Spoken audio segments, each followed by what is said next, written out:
one of the biggest problems that I have, I've been asked this question, one of the biggest problems I have is, why are we so different from everybody else?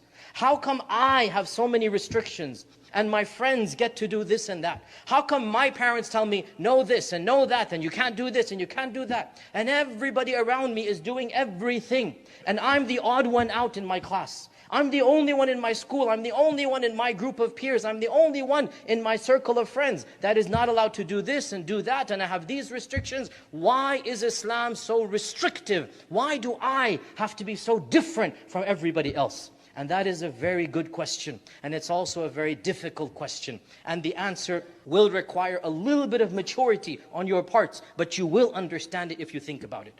Listen, my dear brothers and sisters, Allah says in the Quran, وَمَا أَكْثَرُ النَّاسِ وَلَوْ حَرَصْتَ بِمُؤْمِنِينَ. The majority of mankind, they don't want to be guided.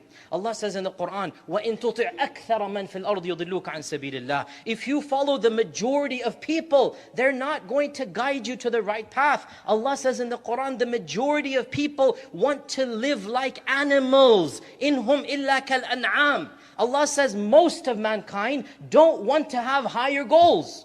They just want to live their lives in hedonism, in pleasures of the body. And our religion is a religion of nobility and purpose. We are not animals. We are more than animals. We have spirit, we have ruh, we have intellect. It's not just religion. Any successful human being has to break the trend. Any successful human being has to break free from the crowd. Even people that have nothing to do with religion but are successful in this world. Do you think Steve Jobs, do you think Bill Gates, do you think anybody who's successful in this world was an average student in all that they did? Did they just go with the flow? You want to be a leader, and Islam wants you to be a leader, at least in the next world. You want to be a trailblazer? You want to be somebody who genuinely stands up from the crowd? Well, you're going to have to make your impact from now.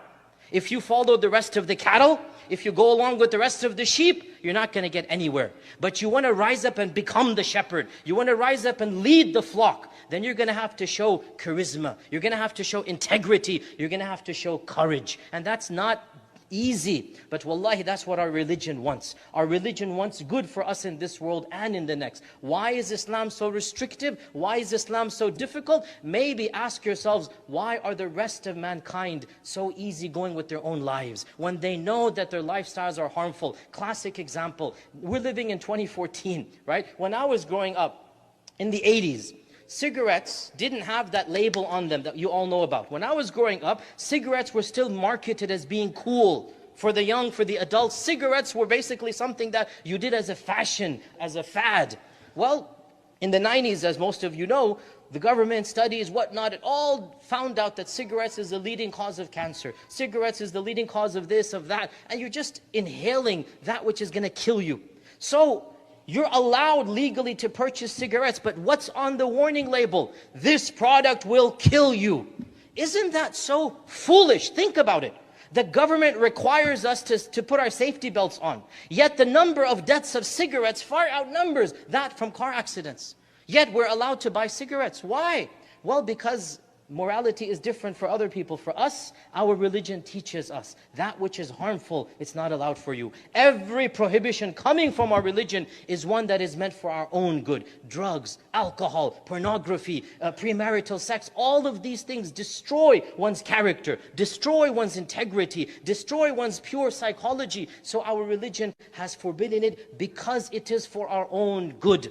And I swear by Allah, if you are faithful to your religion, you will realize pleasures far greater than the pleasures that you are giving up. Our Prophet ﷺ said in an authentic hadith, whoever gives up anything for the sake of Allah, Allah will give him more than what he gave up. Whoever gives up anything for the sake of Allah, Allah will give him better than what he gave up. And you are still young, it is difficult for you to understand this. But I gave the example of the cigarettes, and everyone knows cigarettes are harmful. Similarly, everything that the Sharia forbids, whether it is drugs, whether it is dating, whether it is this, whether it is that, realize that there is harm in it for us. And Allah says in the Quran, this religion is a religion that يُحِلُّ لَهُمُ الطَّيِّبَاتِ وَيُحَرِّمُ عَلَيْهِمُ الْخَبَائِثِ. The religion allows things that are pure for people, and it forbids things that are impure. Our religion is restrictive because Allah wants us to flourish. Our religion is restrictive in some sense because Allah wants good for us in this world and in the next. And there must be an element of trust and an element of hope in Allah subhanahu wa ta'ala.